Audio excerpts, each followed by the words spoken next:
Assalamualaikum warahmatullahi wabarakatuh. Kembali di Rafflesia Tani Vlog. Dalam kesempatan ini saya akan mereview perlakuan benih padi atau biasa sebut dengan seed treatment. Seperti apa itu seed treatment? Untuk itu ikuti terus channel ini sampai habis agar tidak gagal paham terkait dengan seed treatment. Namun sebelum saya lanjutkan, berkenan kiranya para sahabat tani sekalian mengklik tombol subscribe sebagai bentuk dukungan kepada kami agar kami tetap semangat untuk membuat video-video edukatif yang bermanfaat tentang pertanian.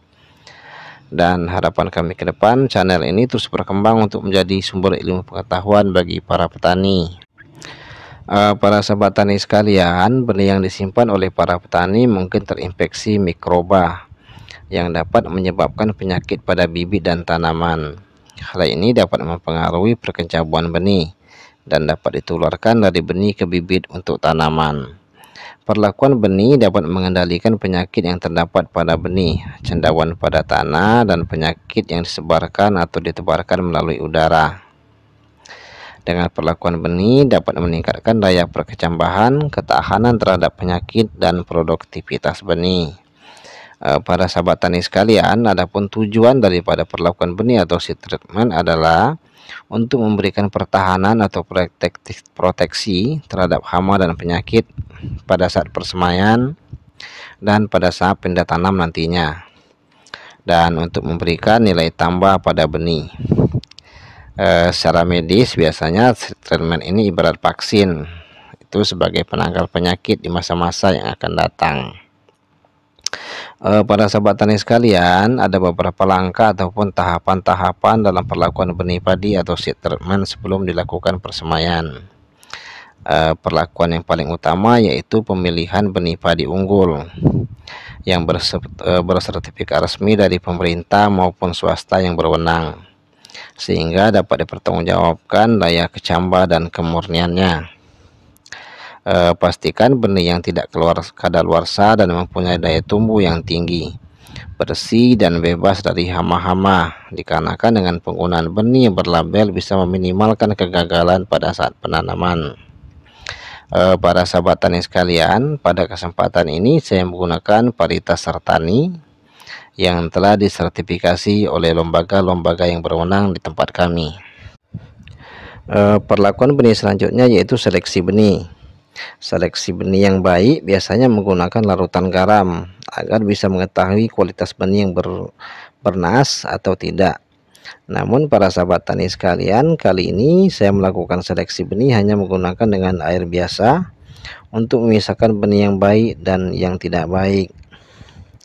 Cara memisahkan benih yang baik dan tidak baik ini dengan cara memasukkan benih ke dalam wadah tertentu yang berisi air dan memisahkan benih yang tenggelam dan yang mengapung di atas air pada saat dilakukan perendaman. Karena benih padi yang mengapung biasanya adalah benih padi yang tidak memiliki kualitas dan memiliki daya tumbuh yang sangat rendah. Treatment berikutnya yaitu perendaman benih padi. Setelah dilakukan seleksi pada tahapan sebelumnya yang bertujuan untuk merangsang kecambah akar. Perendaman dianjurkan dengan ditambah dengan obat-obatan pertanian sebagai proteksi benih.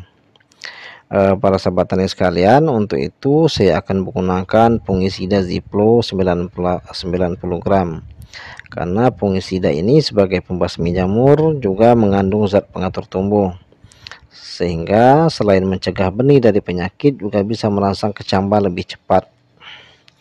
Dan secara detail fungisida ini telah kami review pada video-video sebelumnya, dan link video ada di kolom deskripsi video ini. Sahabat tani juga bisa menggunakan obat-obat lain, misalnya untuk fungisidanya menggunakan antrakol, dan ZPT nya bisa menggunakan Gibro ataupun obat-obatan lainnya. Namun dipastikan agar hanya menggunakan obat-obatan yang bersifat kontak. Secara spesifik, penambahan Ziplo 90 gram ini bertujuan untuk menghancurkan spora atau patogen-patogen yang menempel di kulit atau permukaan benih, serta untuk menyelimuti atau melindungi benih atau kecambah muda dari infeksi atau kerusakan oleh patogen, terutama pada awal pertumbuhannya. Dan para sahabat tani sekalian, perendaman biasanya dilakukan selama 2 kali 24 jam. Perlakuan selanjutnya yaitu dilakukan pemeraman. Dan pemeraman sebaiknya dilakukan, sebelum pemeraman sebaiknya dilakukan penjemuran 2 sampai dengan 3 jam pada sinar matahari pagi, dengan tujuan untuk memberikan rasa hangat terhadap benih, karena benih akan cepat berkecambah dengan ditambah rasa hangat atau panas. Setelah langkah di atas dilakukan, benih padi kemudian diperam. Adapun pemeraman ini bertujuan untuk merangsang benih agar berkecambah. Memeram bisa dilakukan selama 24 jam atau jika telah terlihat kecambah, barulah pemeraman disudahi. Sebaiknya pemeraman menggunakan karung, karena dengan karung juga akan menambah rasa hangat pada benih padi. Para sahabat tani sekalian, treatment yang terakhir adalah setelah berkecambah, maka benih padi dilakukan penyemaian atau tebar benih pada lahan yang telah disiapkan, dengan tujuan memudahkan untuk dilakukannya penanaman nantinya. Lama penyemaian biasanya dilakukan petani pada kisaran 10 sampai dengan 21 hari, dan penanaman dapat dilakukan pada usia 16 sampai dengan 21 hari setelah dilakukan penebaran. Para sahabat tani sekalian, itulah penjelasan mengenai perlakuan benih sebelum dilakukan penaburan di lahan pembenihan. Dan apabila setiap langkah-langkah tersebut benar-benar dilakukan dengan baik, maka dapat dipastikan benih yang ditabur adalah benih yang memiliki kualitas super, yang memiliki daya tumbuh yang tinggi. Demikian yang dapat saya sampaikan. Semoga video singkat ini dapat menambah wawasan kita dan bermanfaat, serta dapat mengedukasi kita semua dalam melakukan usaha pertanian. Dan untuk tahap persemaian akan saya buat pada video-video edukasi selanjutnya.